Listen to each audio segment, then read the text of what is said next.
દ્વારકાધીશના જય રામાપીર. આજે આપણે મસાલા ઢોસા બનાવવાનો પ્લાનિંગ કર્યો. ચાલો ભાઈ, તુવેરની દાળ આપણે બાફવા નાખી દીધી અને બફાઈ ગઈ. અને હવે આપણે નાખવાનું છે મસાલો બનાવવાના બટેટા. આ છે બટેટા. અને આને હોય તો ગયા જો કે બટેટા બફાઈ જાય ને એટલી વારમાં આપણે ખીરું બનાવી નાખીએ. એક ચૂલે દાળ થઈ ગઈ અને એક ચૂલે બટેટા.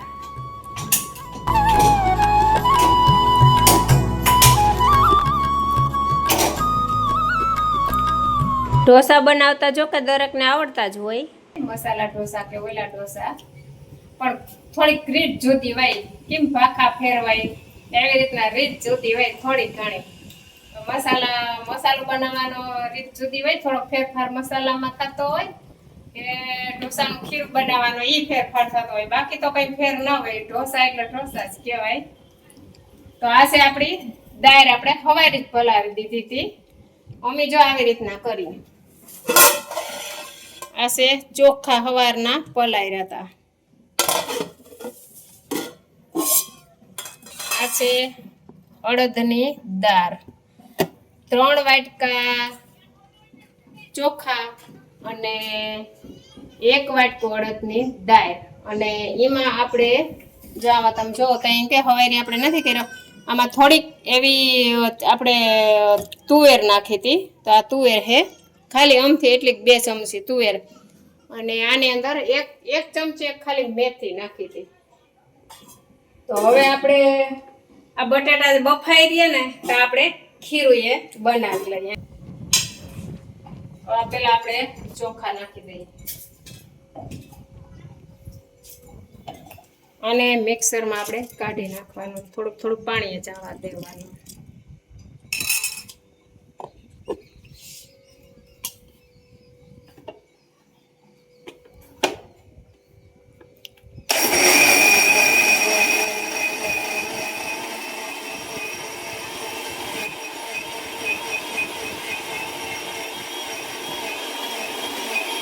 આ રીતે ખીરું અમે તો બનાવીએ. આ ચોખાનું ખીરું છે.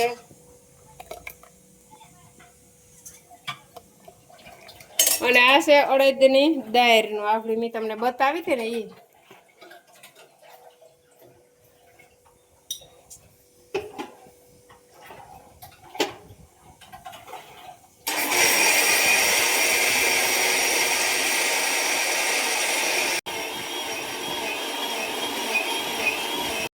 આ છે આપણા અડદની દાળનું ખીરું.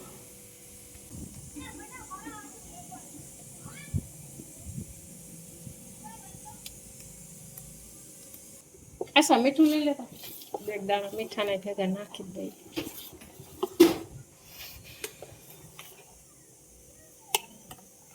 આ 2 દાણા આપણે મીઠાના નાખી દઈએ.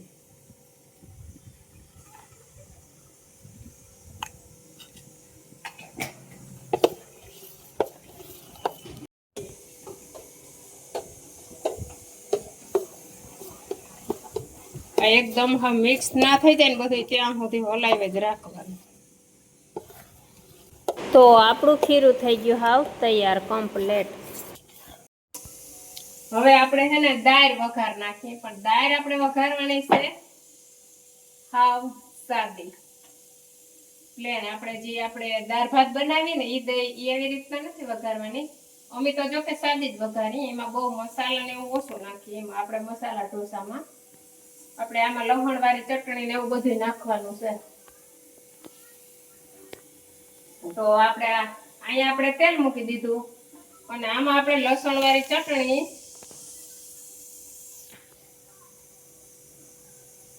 દેખાય ને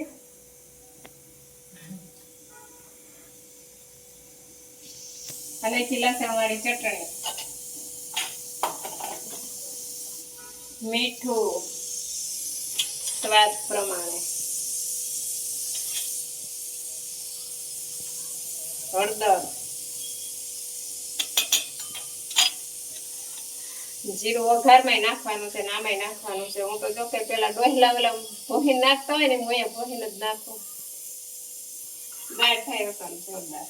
આશા ફ્રીજમાંથી લીમડો આપી દેતા. ટમેટો આપણે દાળની અંદર બાફવામાં નાખ્યું હતું એટલે આમાં દેખાતું નથી. એને ઉપરથી હું નાખતી નથી કેમ કે એ પછી આડું જ આવ્યા રાખે. આ છે ગરમ મસાલો. હું તો બધું ભેગું નાખી જ દઉં. જોરદાર થાય. દાળની અંદર બધા મસાલા નાખીને પછી વઘાર કરો ને એટલે સુગંધ આવે જોરદાર.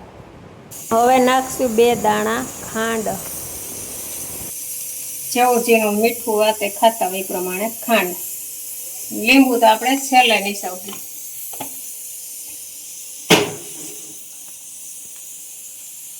પાછા ઓલી બારી ખોલે તો થોડોક પવન આવે.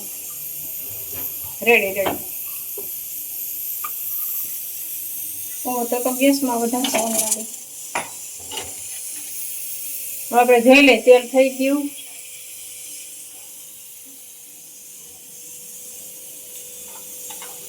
આપણે તેલ થઈ જ ગયું ખાય. પાછા બહુ પવન લાગે. ભારે બંધ કરતા બધા અમારે એવું થાય પવન ફૂલ આવે બારી ખોલીએ ને એટલે આપણે નાખીએ હિંગ, હિંગ, લીમડો,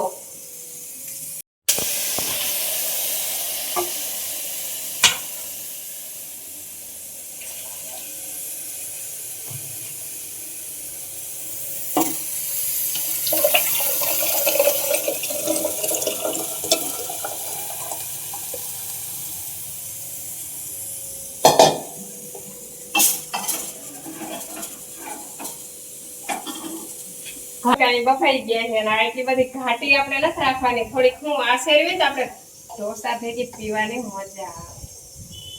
તો થોડુંક આપણે નાખી પાણી. રેડી. આપણે પીવાય ના એવી દાળ બનાવવાની છે. આછી એ નહીં ને જાડી એ નહીં.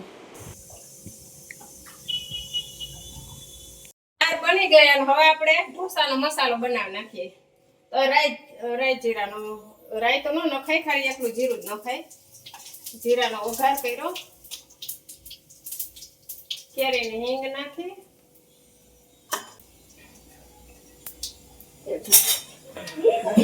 હવે નાખ્યો મસાલો.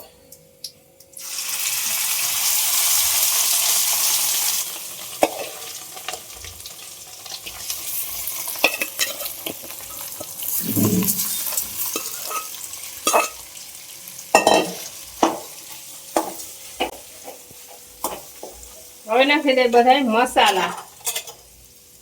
ધાણા જીરું છે, સ્વાદ પ્રમાણે મીઠું, હળદર. હવે આપણે મરચું, લસણ, આદુની પેસ્ટ બનાવીને નાખીએ છીએ.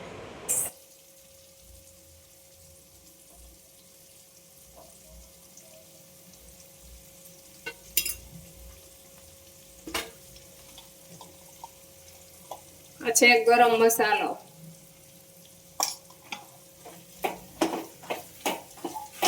ઢોસાનો મસાલો હવે કમ્પ્લીટ તૈયાર થઈ ગયો. આપણે ઉપરથી જો લીંબુ નીચવી નાખીએ.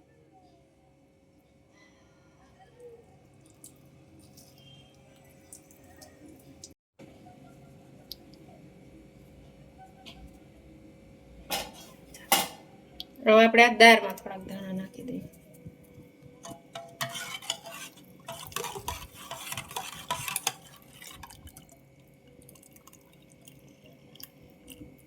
મસાલો બની ગયો, દાળ બની ગઈ. હવે રહ્યા આપણે ખાલી ઢોસા બનાવવા. તો આપણે એક તપેલીમાં પાણી લીધું, ચોખ્ખું પાણી, અને પછી આ કપડું લીધું ધોયેલું. હવે પછી આમાં જોકે તમે બધા આમ જ કરતા હોય.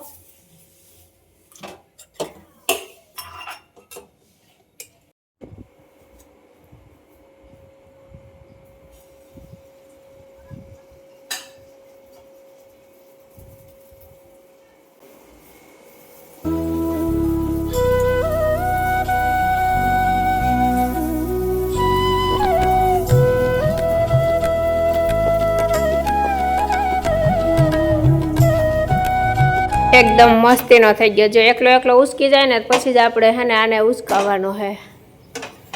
અને એકદમ હાવ કડક બનાવવાનો. અમે જો કે આવી રીતના બનાવીએ, તમે જે રીતે બનાવતા હોય તે રીતે.